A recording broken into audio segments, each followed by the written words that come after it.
Good morning, Life Change Church. Caleb Nilo, student life leader here, coming to you with the weekly announcements. October 21st, the Dominican Republic mission trip interest meeting.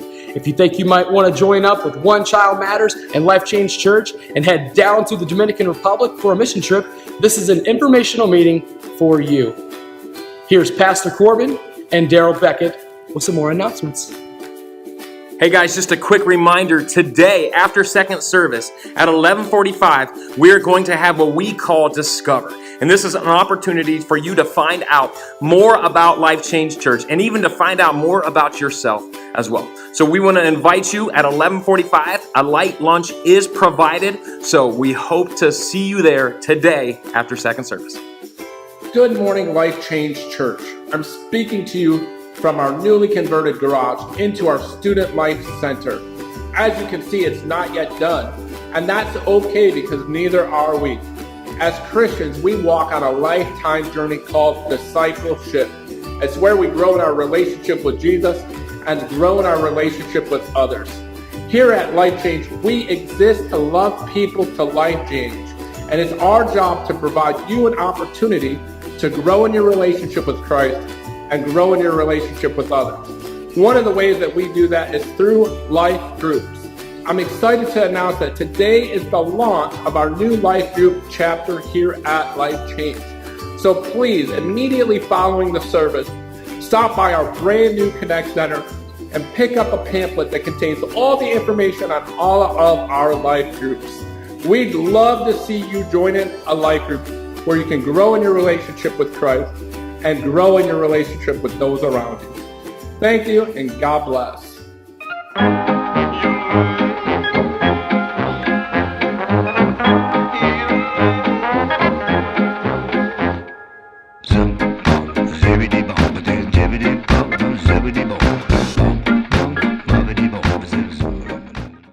Good morning. Hey, we're excited you're here. As you can tell, we've got some fun stuff going on, some incredible stuff going on, and again, life groups are starting this week, so this is a huge way for you to connect with the church, connect with each other, and really put something in your life that allows you to grow spiritually, allows you to grow closer to God. So make sure you check out that life group handout. You can get that at the Connect Center or in your bulletin as well. I will make one quick correction to that. The Huffman-Dalton one will actually start the third week of this month, though, so it's not actually starting this week. So if you plan on going to that, make a note into the third one of this month. So third week of this month is when that starts.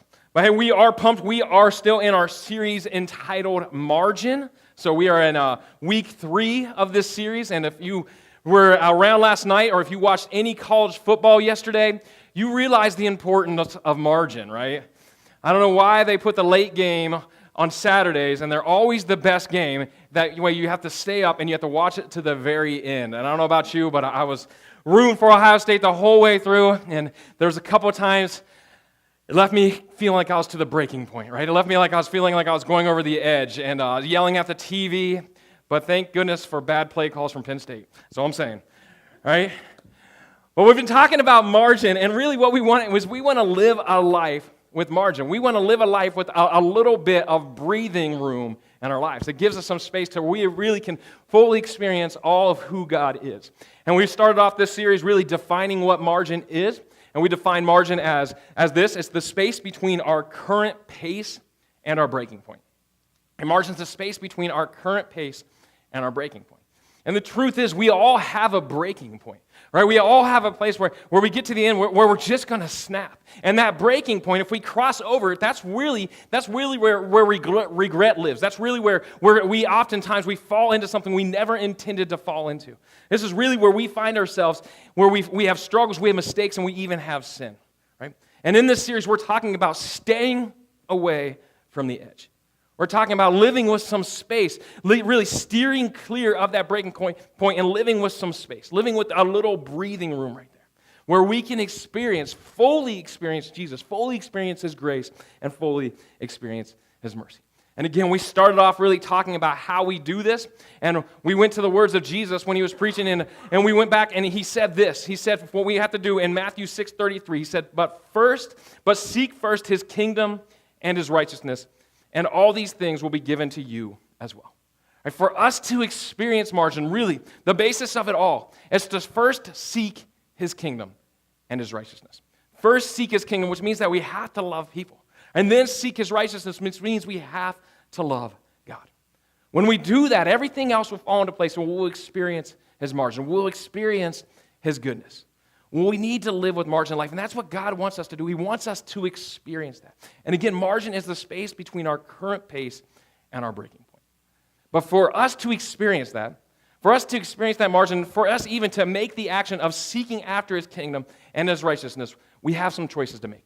We have some decisions that we have to make. And today what I want to talk about is I want to talk about how our decisions affect our life, but they also affect our relationships. And I want to talk about how we can experience margin in our relationships and how it all goes back to really our decisions, to our choices.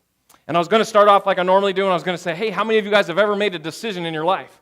But I kind of thought that's a pretty dumb question, because the truth is you would have to make a decision whether to raise your hand or not. The truth is we make decisions every single day. Right? You've made decisions already. You made the decision of whether you're coming to first service or whether you're coming to second service. For those of you watching online, you made the decision to not come to a service at all, right, and just watch online. But the truth is we made a decision. We made a decision what time we're going to wake up. We made a decision what we're going to wear. And as my joke in the first service was, some of you guys look at me and like, wow, you chose wrong, Corbin, right? When we make a decision, each and every day. And the truth is, I was looking through this, we make 35,000 decisions each and every day. I searched into that. For an average adult, makes 35,000 choices each and every single day. Think about that. That puts a little bit of pressure on us, right? That's why many of us, we have some stress in our lives. That's why many of us, we feel tension in our lives. Because we have all these choices that we have to make every single day. And here's what's crazy. Our decisions can lead to our habits. See, what we decide today turns into what we do tomorrow. Right? Our choices lead to our lifestyle. Again, what we choose determines what we experience. Again, it goes back to even thinking about something as simple as what you wear. Now, for me, I actually have a pretty basic wardrobe that I wear every single day, but it really stems from this fact that sometimes it's hard to choose what to wear. And I'm actually a little bit colorblind, so there's certain things that don't necessarily look the right color to me, but I think they look the right color. And there's some times where I've left the house before Sarah's up, because I run her, she's my filter to what I wear, so I run it through her, but there's been times I've left the house, and then I'll come back later in the day, and she'll look at me, and she's like, did you wear that all day long? That's like a start to something bad. I'm like, yeah, why? And she's like, well, it goes, but I don't know if it really matches, but it goes, which again means I chose wrong. So what I've actually done lately, if you see me anytime outside of church, or even on a Sunday morning now, you'll see me in a black t-shirt and a pair of pants, right? That's just what I wear.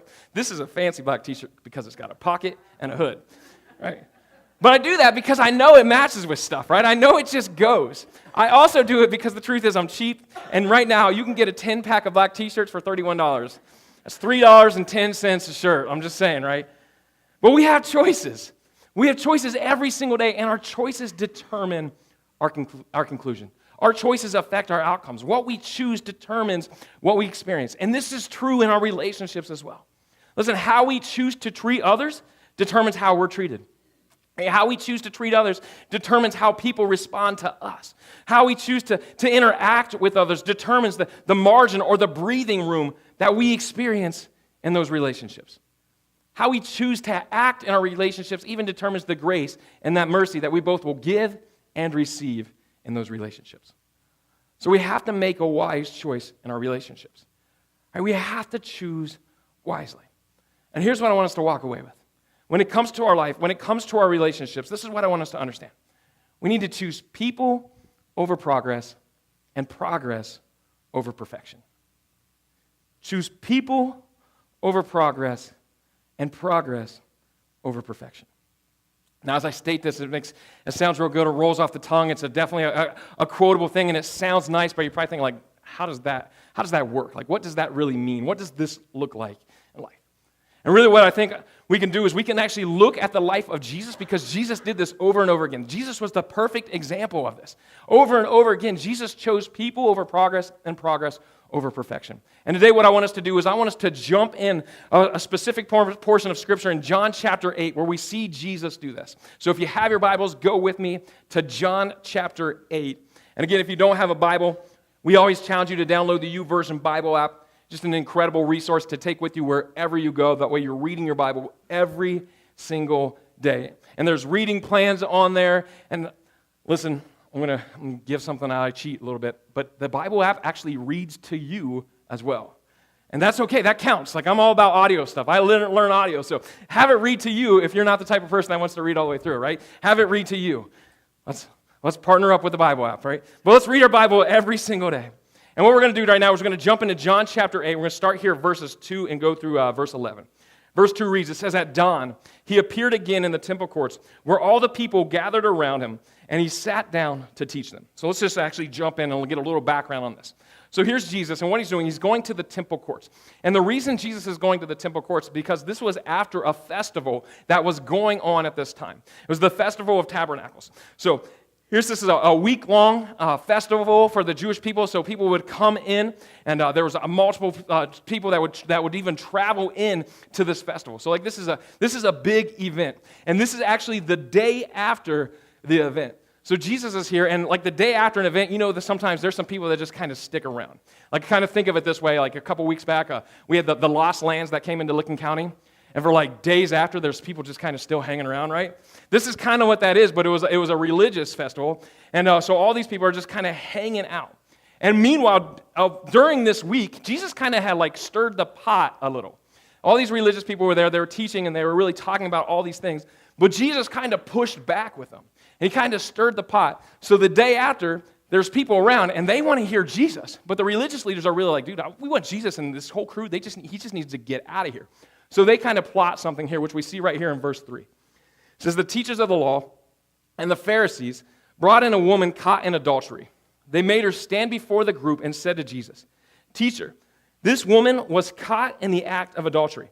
And the law of Moses commanded us to stone such a woman. Now what do you say? And they were using this question as a trap in order to have a basis for accusing him. So again, here's the Pharisees, right? Here's the religious leaders. And what they're doing is they're trying to trap Jesus. They have all these people, and Jesus kind of stirred the pot. And then you have these Pharisees coming in trying to trap Jesus. And again, the Pharisees, these were religious leaders who were focused in on the law. These were religious leaders who really were seeking after perfection and always chose perfection over people.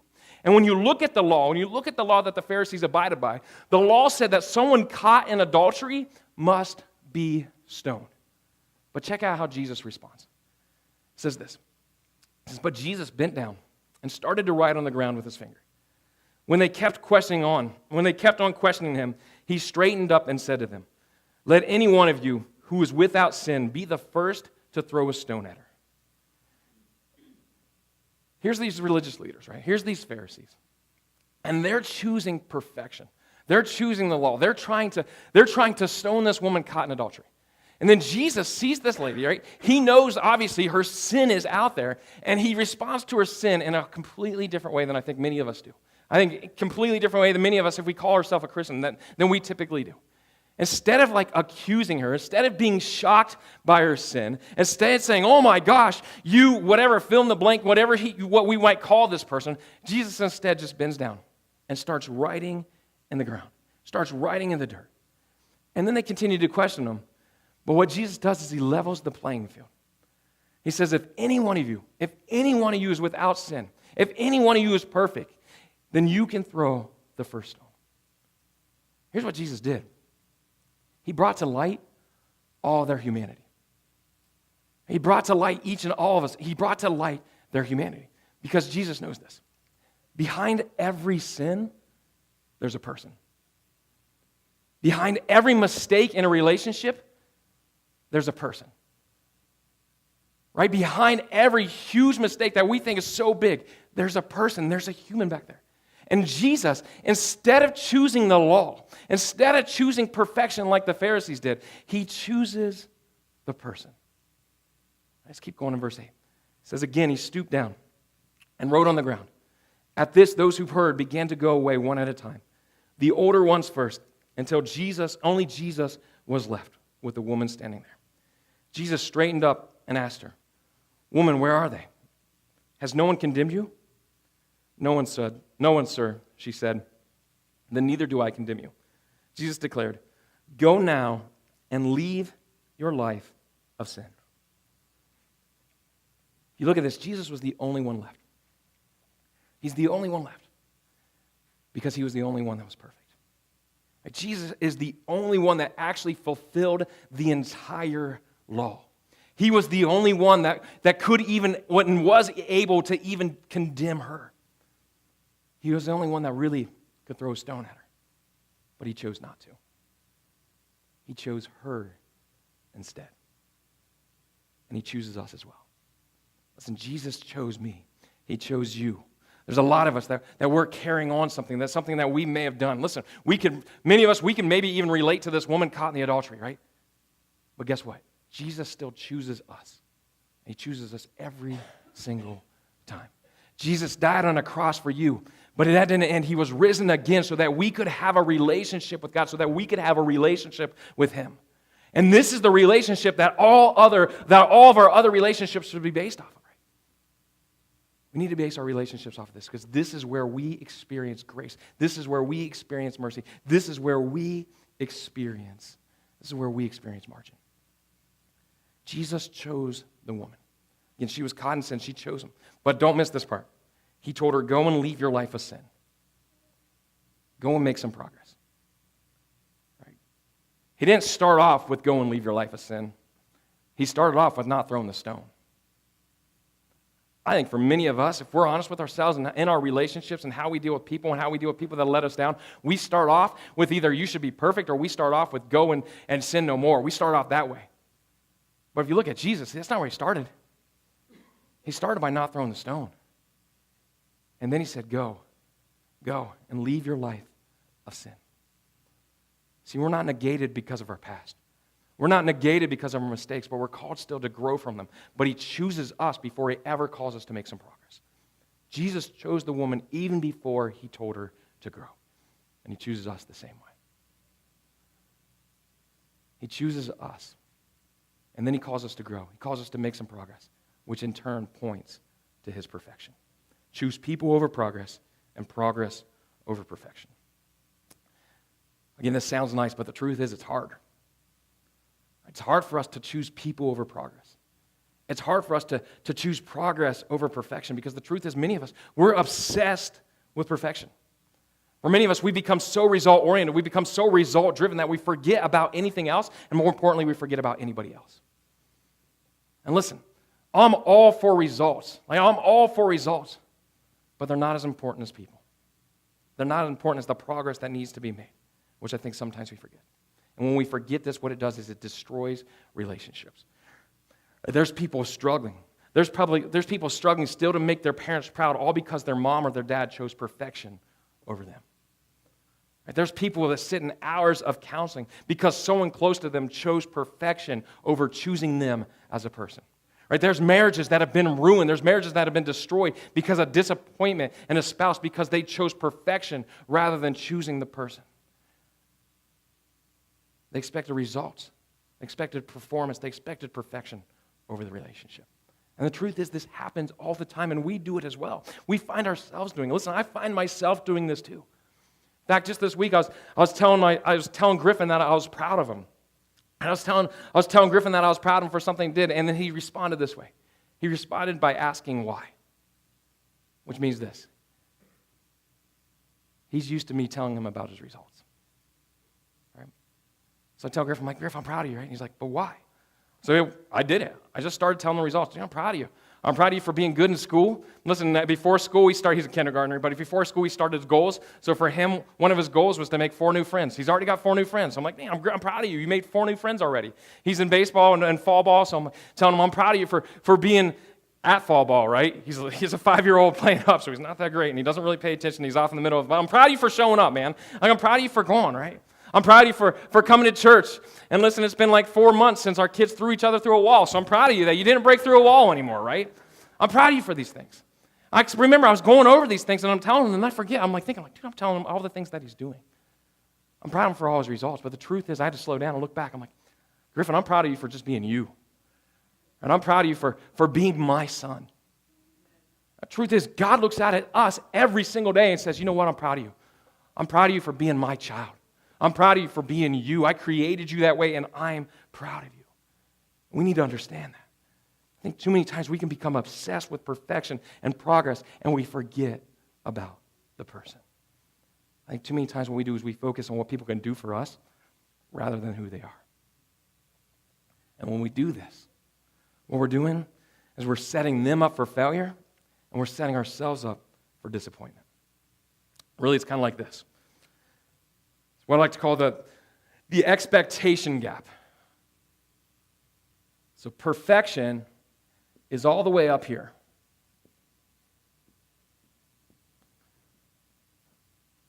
And clearly that's not perfect. I had to squeeze in the end. But perfection is all the way up here, right? It's all the way up there. And if we're honest with ourselves, people, including us, we're down here. The Bible says we all fall short of the glory of God, right? We all fall short. We all fail. We all will let people down. We've all let people down in the past, and we'll do it again. So the truth is, people are down here. But I think in our relationships, I think a lot of us, we have so much tension, we have so much struggle in our relationships, we don't have this margin in our relationships because too many times we're expecting perfection. We look at our spouse, we look at our coworker, we look at our child, we look at our sibling or whoever it is, right? We look at them and we expect perfection. But the truth is they're still a person. So they're down here. They're right there with us. And what that leaves is that leaves this gap. It leaves this expectation gap. And what lives in this expectation gap is frustration. What lives in this expectation gap is disappointment. Right? It's discouragement. It's the place where we get let down. Think about it. We do this in our relationships, right? We do this with our kids. We do this with our spouses. We do this with our coworkers. We do this with our bosses or our friends. We expect perfection, but the truth is they're just people. And so many times we get let down because of that. We don't live with margin because of that. We have this area where we live in frustration and disappointment, all because we're focused on the wrong thing, because we're focused up here instead of here. We're choosing the wrong thing. We need to choose people over progress and progress over perfection. Instead of living a life of discontent, instead of having this gap, instead of living a life of frustration, we need to choose people over progress and progress over perfection. Because when we do, we'll experience grace. We'll experience mercy. And when we do this, we'll look like Jesus. We'll look like Jesus. So what happens is then we'll in turn allow people to make some progress which will point to Jesus, which will point to his perfection. And here's how we do it. Here's how we live this out.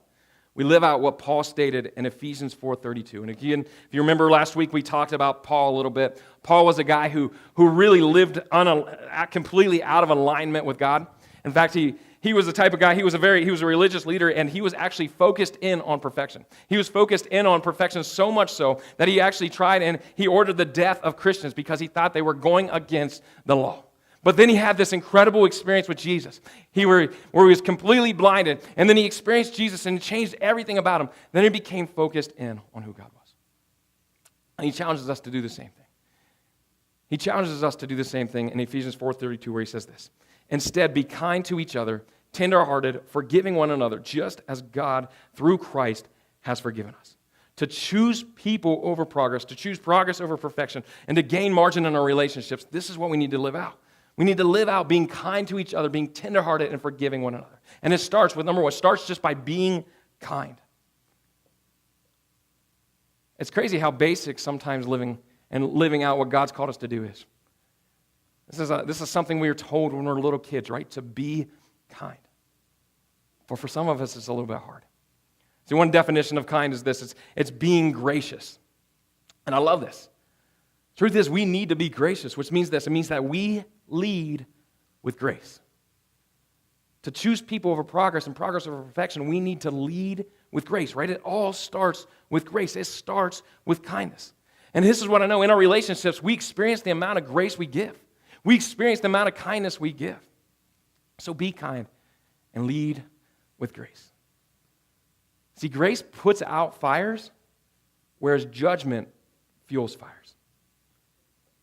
Think about it. Any type of argument that you've ever had, in any type of conflict that you've ever had, in any type of disagreement that you've ever had, if you go into that conversation with judgment, and you start off, well, you did this or you did that, it's not going to end well, right? But if you're kind, if you lead with grace, then you can change the outcome. And what if you went in there and you started with help me understand why? What if you gave others the benefit of the doubt? That's what kindness is. It's choosing people and it's leading with grace. And again, this isn't easy. I mess this up every single day, and chances are you will as well. But it allows us to live a lot more like Jesus. So think about it. What are some situations in your life? What are some situations in your life that you need to lead with grace? Maybe for this week, what you need to do is you need to go back and you need to write out some relationships. So maybe there's some tension points, and maybe you need to write out some situations where there's some struggles with. There's some things where you're not feeling a lot of margin, where you're feeling a lot of pressure, where you feel like you're on the breaking point, right? Maybe go back and look at those, write those down, and then go through them. And instead of blaming, begin by starting and giving the benefit of the doubt. Instead of starting the conversation, well, this person did that or this, talk to them, ask them, help me understand them. Help me understand why. Right? Be kind. Lead with grace. And this begins with our words, but it also begins with our mannerisms, right? It begins with our tone. Right? Be kind. Lead with grace and be kind. Number 2 is to be tenderhearted. Be tenderhearted, which means this. It means that we're not overbearing. It means that we're not pushy. It means that we're not hard. It means that we're not rash. But instead, we're tenderhearted. It's true this for many of us, though. Many of us, we've been let down before. Many of us, we've had people let us down. We've had people disappoint us before. And because of that, we've become hardened. Because of that, our hearts have gotten a little bit harder. Because of our hurt, really, I think many of us, we've even become cynical. But Paul tells us to do the opposite. He says, be tender-hearted. In our relationships, we need to have thick skin and a soft heart. We need to be able to bear the harsh words of others, but not to give them out. And here's really how we do that. We both sympathize and empathize with them. In our lives, we need to sympathize, and we need to ask for a heart of compassion. And then we need to place ourselves in their shoes. Think about, when's the last time where you looked at a situation or a relationship that has some tension, and when's the last time you looked at it from their point of view? I know for me, this changes things up. I'll get real. So I'm married, and if you've ever been married or you are married, you know that sometimes married life isn't always perfect. It's no different for a pastor. I'm just going to throw that out there. Like, we still fight. There's things that we argue about, and it's probably the exact same things that you guys argue about. And there's some times where it gets a little tense, it gets a little heated. My wife grew up on the east side, so she has an east side voice that comes out as well. It's pretty interesting. So it's really, and that happens. And there's some times I look and I'm like, man, what's going on here? And then I go back and I'm kind of bullheaded, so I'll continue. But the best thing for me to do is to become tenderhearted. The best thing for me to do is empathize with her. And then when I realize that each and every day she has to actually deal with me, changes things up a little bit, right? It changes things up a little. I can back up and be like, okay, man, I was an idiot in that situation, so I need to somehow swallow my pride, maybe apologize, just on the level, right there, just on the edge, right? I need to do that. I need to sympathize. I need to be empathetic with where she is. And when I put myself in her shoes, I become tenderhearted. Think about it in your relationships. What's an area where you need to become tenderhearted? What's an area where you need to show some sympathy? What's an area where you need to show some empathy and empathize with them? So I challenge you. I challenge you this week in your relationships, before you respond, before you say a single word, or before you even internalize things and get hurt, before you get disappointed, before you get angry, place yourself in their shoes. Place yourself in their shoes. Begin to see what they see. It will allow you to become tenderhearted. It will allow you to choose them over perfection. It will allow you to choose them over progress. So number 2 is be tenderhearted. Number 3 is to forgive. We're supposed to forgive just as God through Christ forgave us. Again, if you look at this woman caught in adultery, right, her punishment was death. But Jesus didn't throw the stone. Instead, he forgave. Listen, there's some things that people do to us, and they deserve some punishment. Right? There's something they deserve. But God hasn't called us to be the one who punishes them. He's called us to forgive them. Right? Instead of throwing the stone, we need to forgive. Again, this is a tough one. Truth is, it's easier to hold grudges. It's easier to get revenge. It's easier to get payback. And oftentimes it even feels good, right? It feels good in that moment. It even feels good to hold on to a grudge like they're going to get what's coming to them. It feels good to get payback. And it even feels righteous. But it's a self-righteousness. And again, we started off this series talking that we're supposed to seek His righteousness, not ours. And when we seek His righteousness, what we're doing is we're seeking after forgiveness every single time. This is why Jesus said in Matthew 6:14, He says, "For if you forgive other people when they sin against you, your heavenly Father will also forgive you." To choose the person, we have to choose forgiveness. We have to let go of that grudge. Think about it. Is there a grudge that you've been holding on to? Maybe you've been holding on to for years. Is there somebody that you need to forgive? I want to challenge you. Forgive them. Do it. Forgive them. And understand this. Just because you forgive them doesn't mean that relationship's going to be perfect. Just because you forgive them doesn't even mean that relationship needs to be perfect. Doesn't even mean that relationship even needs to be restored. But it'll make you better. Right? It'll heal you. Don't let your past wounds bleed onto someone else. Don't let your past wounds bleed onto a different relationship, right? Choose forgiveness. When we choose forgiveness, it allows us to choose a person. So be kind, be tenderhearted, and forgive. Choose people over progress and progress over perfection. And what this is loving people to life change.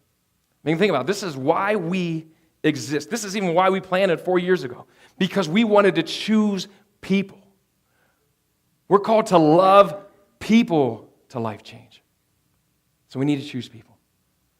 Be kind, be tenderhearted, be forgiving, and choose people. Again, this is the culture. This is the culture that we even need to protect. As a church, we all have the responsibility. We are the church, and we have the responsibility to carry this on and to protect this culture, not to judge people, not to lead people and to look down on people and try to kick them out because of something they may have done in the past or something they did recently, but instead to choose them over perfection. Micah 6:8 says, "And what does the Lord require of you? To act justly and to love mercy and to walk humbly with your God." And that's what we want to do. And it starts with choosing people. Right? We need this in our relationships over and over again. I want to challenge you to choose people. Because the truth is this: we will never look into somebody's eyes that God doesn't deeply love and care about. So we need to choose people. We need to love people to life change. Choose people over progress and progress over perfection. As we close, if you would, pull out the response card, your connection card, and the seat back in front of you. Maybe you're here today, maybe as you're listening to this, as you hear this, maybe you never realized that Jesus chose you. Maybe you never realized the impact of what He did on a cross and how He was risen again actually affected you, and the fact that He chose you over anything you've done in the past, over any sin that you have. Maybe you've never realized, and that today you've realized that, and you want to make a commitment to follow Him. Listen, if that's you today, I want to give you that opportunity. If you're here today and you've never made a commitment, or maybe you did but you walked away, on that connection card, that first box says, "I want to make a commitment to follow Christ." If that's you, check mark that box, and then believe that God loves you so much that He chose you. Maybe you're here today and maybe you've had some relationships that are a little tense. Maybe there's some relationships where you don't have any margin. You're living on the edge and they're about to break. You're about to have these broken relationships. But God's telling you to choose them over them. Choose them over perfection. Maybe God's telling you to be kind to them, to be tender-hearted, or maybe you just need to forgive them for something. Listen, whatever God's asking you, I want to challenge you to write it down and then begin to live it out. There's also a place for prayer requests as well. If you would, take this moment to fill this out. If you've been here multiple times, what we ask you to put your name on it and your cell phone number, and then maybe what you're going through. That way we can partner with you in prayer. We can be praying for you with what God's asking you to do. But fill that out. If you're a first-time guest, we ask you to actually fill it out completely. And you can take it to the Connect Center at the end of service, and we have a gift for you as well. But if you would, take this moment to fill that out and to get any tithes or offering ready. And I'll be up in just a moment.